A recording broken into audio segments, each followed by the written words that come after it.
the Andrews community rallies to help in the wake of the devastating typhoon that hit the Philippines. Why one student dropped everything and hopped on a plane to help survivors there.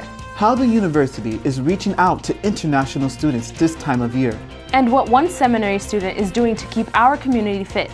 An interview with former speaker Christy Wright on how to show your money who's boss. Plus a look at what's inside this week's student movement. AU News starts right now.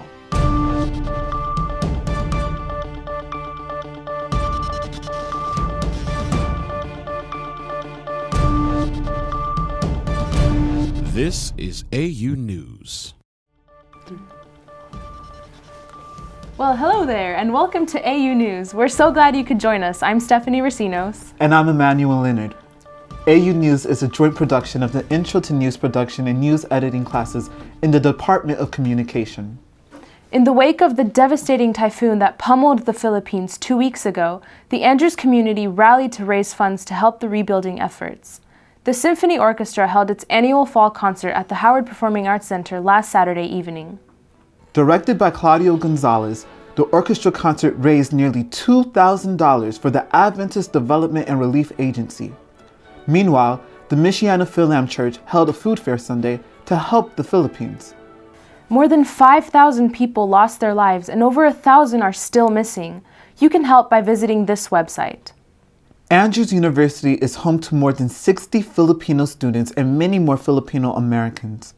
When news hit that the November 8th typhoon Haiyan had caused widespread death and destruction, we braced for the worst.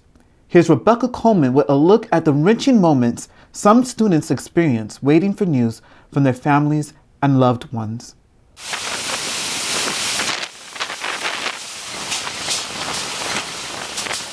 After an agonizing few days, nursing major Aya Rakasa finally heard from her cousin who survived the Category 5 typhoon, which slammed into the Philippines. Winds were way stronger than they thought it would be because they could feel their whole house shaking. And it was only because they lived up on the mountain that it wasn't as bad, but like lower down in the valley area, all the tops of the houses were gone. Even though it's been almost 3 weeks for Aya's cousin and many others, life is still very difficult for them.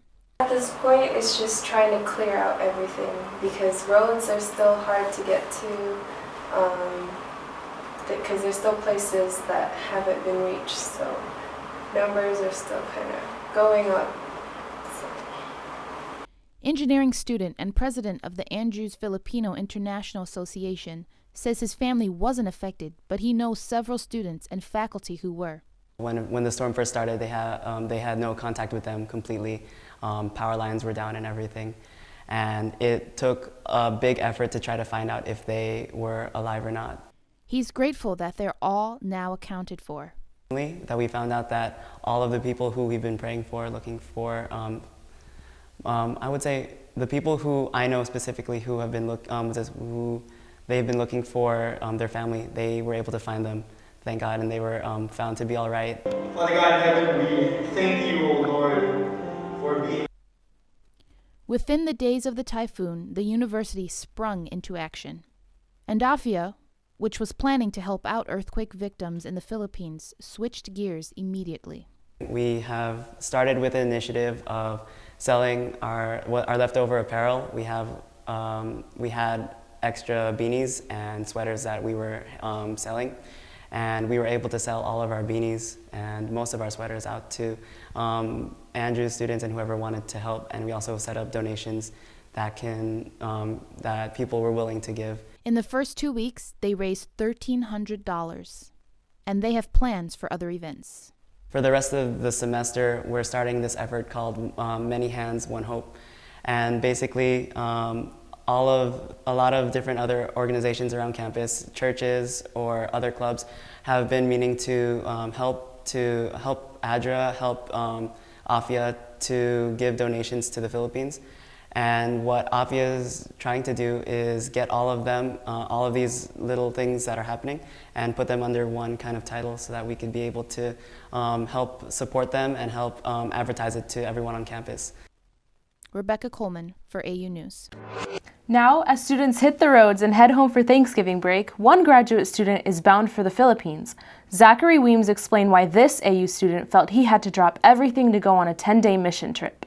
When Tyler Cantrell heard about the devastating typhoon that pounded the Philippines, he immediately began thinking how he could help. Cantrell, who's a community international major with experience in EMT, firefighter, and disaster relief, seeked for opportunities through friends. A friend mentioned an organization, the Adventist Medical Evangelism Network, which he could possibly work with, and Tyler contacted them. I emailed him with my qualifications, and he said, absolutely, we really need someone with your qualifications. But there were some obstacles Tyler would have to overcome. The group was leaving in a week. How would he find $1,600 for a plane ticket? Plus, he's the assistant manager at the gazebo, and he knew they were short-staffed. Leaving on a 10-day mission trip was perhaps not the best decision. It was extremely short notice, but I told God, if you want this, you've got to open doors wide. For the doors to begin opening, he turned to his computer and cell phone. I put it on Facebook really quick and then texted a couple of people. I said, all right, here's the situation.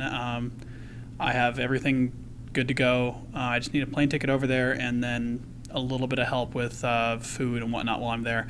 What happened to him in the next hour and a half surprised him. And in the first hour and a half after I'd put it out there, I'd gotten over half the ticket paid for. With $800, the door was cracked open, but that still left the situation at work. I have to have responsibility for my job first, so I have to ask my bosses there. And so that was the big thing. Got open doors in a big way, and Jason Kidder, who's the retail manager of the gazebo, and Mark Daniels, who's the manager of the CAF, were extremely gracious. They're very short-staffed already, and they said, you know what, this is really important. We were with him as he paid for the ticket, the remaining $800 out of his own pocket. So I'm actually going to buy the ticket right now. Fortunately, the airline prices have been really generous and not been taking advantage of the situation. And I was actually able to find Korean Airline for around $1,600, and I fly out in less than 48 hours. Then on Thursday, November 21st, the master student left home to travel 8,000 miles to the Philippines. He's not expecting an easy time. They told them to expect 700 to 1,000 people a day. I'm Zachary Weems reporting for AU News. You can donate to help Tyler by contacting amensda.org. We have 600 foreign students here, and for many of them, this is an especially difficult time of year. While most of their friends are looking forward to reconnecting with family over the Thanksgiving break, they're feeling homesick. Loretta Moyping tells us how the Office of International Student Services and Programs is bringing cheer with a taste of an American tradition. Finance and Spanish major Tracy Vu calls Vietnam home. Since she has started her academic journey here at Andrews this semester, she misses home. But it's not feasible to travel the 8,000 miles home for the 3-day Thanksgiving break. No. It's too short and it takes me like 1 day to travel already and it's so tired, so I just stay here. The Office of International Student Services knows that one of the biggest challenges foreign students such as Tracy face this time of year is homesickness. To alleviate this problem, which is no doubt increased during the Thanksgiving break, they came up with this novel approach: hosting a Thanksgiving dinner. Since many of the 600 international students on campus are unfamiliar with Thanksgiving, Sulmara Ferrara, the Associate Director of International Student Service Office, says the event will bring the students together and serves to educate them about the holiday. Thanksgiving is a holiday that is celebrated only here in the United States, right? So in other countries they don't have Thanksgiving. So here they ask, what is this holiday, you know? And then so we thought that hosting a dinner, you know, a Thanksgiving dinner, and showing them what is the traditional food, so they could experience what this holiday is. The dinner was last Sunday at Changshan Hall and attracted some 170 students along with their families. We've had so many people, faculty, staff, and other people in the community contributed food. We just want to continue with this program as we move forward. And it seems many of the students who attended agreed. It was so nice to eat together, to exchange cultures, and above everything that we got from school. Did a good job offering different kinds of food, like the Eastern food, Western food. I really love the variety that they served us today. This is Loretta Moyping reporting for AU News. The International Student Services Office has begun several other initiatives, such as a free clothing and bedding program called God's Closet. They're encouraging donations, and you can help by visiting them online at www.andrews.edu/ISS or at their office in the campus center. Although winter is officially 4 weeks away, as in typical fashion, Berrien Springs already has its first snowflakes. Kristen Alexander takes us inside the Transportation and Grounds departments to see how they prepare for the onslaught of old man winter. As the temperature drops, it can mean one thing for AU Transportation Manager Martin Bradfield: time to make sure everything is in place for winter. Bradfield and his crew are responsible for plowing the campus roads, parking lots, as well as the airport one-way. We run 6 pickup trucks with snowplows on the front, 2 larger trucks with belly blades, and the loader with a big push box. So we're running 9 pieces of equipment, not including the salt spreader that we use once the plowing is completed. Okay. In a typical year, Andrews gets 82 inches of snow. So how much salt do they use in a year? We use on average 100 tons a year. We use a rock salt mixed with a sugar beet byproduct, which takes the melting point much lower. Typically, salt by itself will melt ice at about 5 degrees. With this product mixed with it, they say you can get to minus 30. We've had it work at minus 5 quite comfortably. While transportation does the roadways, it's the grounds department which is responsible for all 13 miles of sidewalks as well as building entrances. Michael Vilwalk is the man who makes sure the 15 to 20 person crew is in place from as early as 2 a.m. Try to make sure that everybody has gloves, warm shoes and boots and clothes, and then the carts all have, you know, some type of windshield or cover so when they're running out there it's not too cold.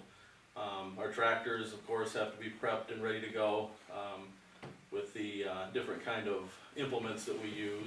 So, as the university gets ready with plows, salt, and crews working in the wee hours, that's good news for the administration. But what does that mean for us students? The mandate that the Transportation Department has been given by administration is we don't like snow days. Christy Alexander reporting for AU News. What motivated a seminary student to open a CrossFit gym in downtown Berrien Springs? Justin Walker explains. Seminary student Jeff Tarzak was sitting in his living room 2 months ago and had an epiphany. Why not open a CrossFit gym? Opening a gym was a wild idea, especially since he already had another thriving business selling dry goods across from Harding Supermarket in downtown Berrien Springs. But the switch happened when the Goods, as the store was known, was put on pause because his business partner had a brain aneurysm. Encouraged by his seminary classmates, Jeff began CrossFit training last September and couldn't believe the difference it was making in his life. I've already lost 25 pounds and I feel better now than I ever have in my entire life. And you know, I'm 27 and I wanted to make sure that I left Andrews better than I came to Andrews. And so that's why we started this. CrossFit Berrien officially opened last Tuesday with the Good sign still in the window. The goal ultimately is to better Berrien Springs. We want to bring a fitness center here to Berrien Springs because there isn't one. And number 2, the people here, I wanted to give them access to something that truly would make an impact. And I really believe that CrossFit is that thing. His seminary classmates are teaching many of the classes that are held early mornings and evenings, with the exception of Fridays when he closes early for the Sabbath. With word of mouth and social media, many people are already discovering the gym. CrossFit is all about making you better at life, and I'm just really excited about getting students involved, faculty, and the community involved in this facility. Jeff acknowledged that CrossFit, a workout modeled on the military's boot camp, has had its share of detractors, like this article on Huffington Post. It cautions that CrossFit can be potentially fatal due to the catastrophic breakdown of muscle cells. But Jeff is undeterred. Don't be intimidated by it. I'm sure you've seen a lot of the rumors, read a lot of the stuff online. Don't believe it. For more information on CrossFit Berrien, you can log on to their website, crossfitberrien.com, or find them on Facebook. I'm Justin Walker for AU News. News editor Tim Hux joins us for a look at what's inside this week's student movement. Thanks for joining us, Tim. No problem. So what can you tell us about this week's paper? Well, our cover story is Technology at Andrews University. Is it a friend or a foe? And it covers technological advances over the past 50 years at Andrews University. There's also Regina Schwartz, who is a multiple award-winning scholar, and she came to speak for the 6th annual John O. Waller Lectureship on the Arts. Then we also have Batman Returns, which is an interview with Shane Gallatin, who is one of Batman's biggest fans. All right, so there's no paper this week for Thanksgiving break. What can we look forward to when we return from break? Well, one thing that we really want to focus on is Philippines relief and what people are doing to relieve the over 5,000 people who are affected by the typhoon, with organizations like ADRA and other Christian organizations or nonprofit organizations to help those people. Thanks for joining us, Tim. Life coach Christy Wright visited our campus to offer tips on how to ditch debt, build a budget, and show your money who's boss. And with the holidays right around the corner, stores enticing you to spend, you'll want to listen up. I'm here with Christy Wright. Thank you so much for joining us. Thanks for having me. So you are debt-free. Yes. And it was, I'm sure, an incredible journey and an incredible story. And you've mentioned before that one of the ways you overcame debt is by saying no. Could you expand a little bit on that? Yeah, sure. I was raised in a household where my mom never really told me the word no. And we weren't rich by any means, but she grew up in a generation where really they were poor and they struggled for everything, and she committed to give her daughter more. And so she did, but the problem was she never told me the word no. And so anything I wanted, I got. And so that led me into being an adult where I didn't understand that word. It seems like such a simple word, but understanding for someone else to tell me no as a child was something I didn't get. So when I wasn't able to tell myself no as an adult, it really led me down this path of going into debt, because if I wanted two things and I didn't have the money, I just put it on my credit card. And so that was really a challenge to learn, okay, as an adult, you're going to have to make choices. Your money is finite, and you're going to have to learn how to say no to yourself if you really want to be disciplined and make progress financially. And so learning that word was a big piece of my journey. So what is your take on credit cards? Do you suggest it? Do you condone it? No. If anybody knows anything about Dave Ramsey, and I work for him, you know that he's the no credit card guy. So we actually refer to Proverbs, which says the borrower is the slave of the lender. And if you look in scripture time and time again, that credit cards or any type of debt is not shown in a positive light. And so Dave has really taken this message and, taking it across the country to teach people that if you want to make progress financially, you can't go into debt. That's not the way to do it. And I talked about this morning with our group, but the number one thing that millionaires attribute to their ability to amass wealth is simply to become and stay debt-free. And so if millionaires are doing it and scripture's, talking about how bad it is, that's something where we're going to pay attention. And we've really seen millions and millions of families become debt-free and really let go of all those chains of bondage of things holding them back and experience the freedom of truly being in control of their money. And so, yeah, it's a slippery slope with credit cards and debt, and it's easy, I know, but usually the pain that comes with it's not worth it. Well, great. So you also talk about getting creative. What are some ways we could maybe get creative? Well, I think the biggest thing that really is a challenge when it comes to debt, especially with college students or people that are maybe considering becoming debt-free, is it's really difficult if you have a victim mentality. If you say, well, I have to take out loans because of XYZ, or if I'm going to do this, I have to take out credit cards. And they have this victim mentality of painting themselves in a corner like that's the only option. And one of the things I always teach people is if debt's an option for you, you're probably going to use it. You have to be so committed to do something different where it's not an option. And so you can be creative, whether that's outsource these things, whether it's scholarships for school, whether it's, graduate assistance, whether, for working multiple jobs. If you want to, do different things to make sure that you can avoid the debt lifestyle, it's going to be worth it in the end. But it is a little bit of a challenge to be creative in a culture that's so used to using debt all the time. So you encourage people to also focus on the goal. And I know that sometimes if you're sinking, it can get really hard to stay motivated. So what are some ways we can actually focus on the goal? Yeah, so when you're doing anything that's really difficult, I think you have to have the end in mind. So for example, I run marathons. My husband and I met in a running group, and you don't go out and just run 26.2 miles one day. You start out and your long run is 5 miles, and then the next week it's 6 miles, and you continue to grow until one day you are crossing this finish line of 26.2 miles. And it's really easy for people to sit on the sidelines and go, oh, well, they They just ran 26 miles. Like, it must be easy for them. No, there was a lot of training and a lot of dedication and a lot of decision making that led up to that day for them. And it's the same with money. You don't just get to become debt free because one day it's easy and you just flip a switch. You make a lot of decisions and a lot of sacrifices with that goal in mind. One of the things that I did was I took a picture of the vacation I was going to take whenever I got debt free, and I had that on my mirror. And so just keeping that front and center to remind me, this is what I'm working towards. This is what I'm fighting for. And when it's hard and when it's difficult, when it seems like you're never going to get there, it really keeps you dedicated, knowing that that's the result at the end of the finish line. So as I mentioned earlier, your story is incredible. And so personally, what was the hardest part of becoming debt free or overcoming debt? I would say disappointing my friends. And I know that sounds silly, but peer pressure is powerful. And so even if I would be okay, giving up shopping or giving up eating out, when my friends are like, come on, but you have to come on, you're going to miss out. That was tough because I love spending time with my friends. I'm very social. And there was one specific example where all of my girlfriends were going to Las Vegas for a bachelorette trip of a big trip celebrating our friend getting married. And none of us had ever been to Las Vegas. And so they wanted to, have a really fun time and, be at the pool and all of that stuff. And I just didn't have the money. I was really working on my debt-free goal, and I didn't want to spend $1,000 or $2,000 on this trip.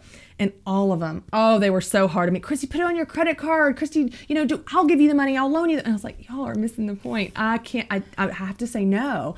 And so I would say turning down those opportunities that involved my friends and involved that peer pressure, that was a challenge because it affected other people and it affected my friendships. But ultimately, some of those friends are still paying on those credit cards from that Las Vegas trip 2 years ago, and I'm debt free, so I don't regret it. So we have to wrap up, but what's the number one tip you'd like to give our viewers today? I would just say, especially for young students, if you can make the commitment to pay off your debt soon, to get committed and fierce and really pay it off and change your lifestyle to be debt free, that'll affect your life more than anything else you can do. Great. Thank you so much, Christy. Thanks for having me. Yeah. Thank you. What are you thankful for? Take a look at what these students are grateful for this time of year. Hello. I am thankful for... What I am thankful for... Good question. I'm thankful for Brazil. So I'm thankful because it is sunny outside and the last 2 weeks have been gray and this is great weather. Why? Because I have joy. I'm thankful for joy. Okay, I'm thankful for family, friends, great weather, and that the semester is almost done. I'm thankful for the little things. The opportunity to succeed. So I love the weather. That's what I'm thankful for. I'm thankful for my friends. Yeah. I'm really thankful for friends, really good friends who actually support you. I am thankful that it is still warm and it is halfway through November. I'm thankful for family and friends who have become like family. She totally stole mine. I'm thankful for another year of life and that there's someone out there who loves me so much to give me this. So Emmanuel, what are you thankful for? I'm thankful for people who were willing to make sacrifices for me and willing to help me out when I needed help. I have a lot of people like that in my life. How about you? What are you thankful for? I'd have to say the Sabbath. It's that one time a week that I can just, recalibrate and focus on God, and it's much needed every week. So praise God for that. Praise God. Let us know on Facebook or Twitter what you're thankful for. Thanks for sending us your comments. We love hearing from you. This comment from Vanessa Rivera. I enjoyed watching the segment of AU News. I saw my friends as reporters, and that was awesome. And this comment from Carol Jordan. She says, AU News covered stories that provided information pertinent to AU students, and the variety of subjects kept the broadcast interesting. I look forward to subsequent broadcasts to see how the students working on this project will keep things fresh and how they will one-up this production. Please keep your comments coming. A reminder that AU News is a joint production of the Intro to News Production and News Editing classes in the Department of Communication. Thanks for joining us on another edition of AU News. We look forward to seeing you back here in 2 weeks. Until then, God bless.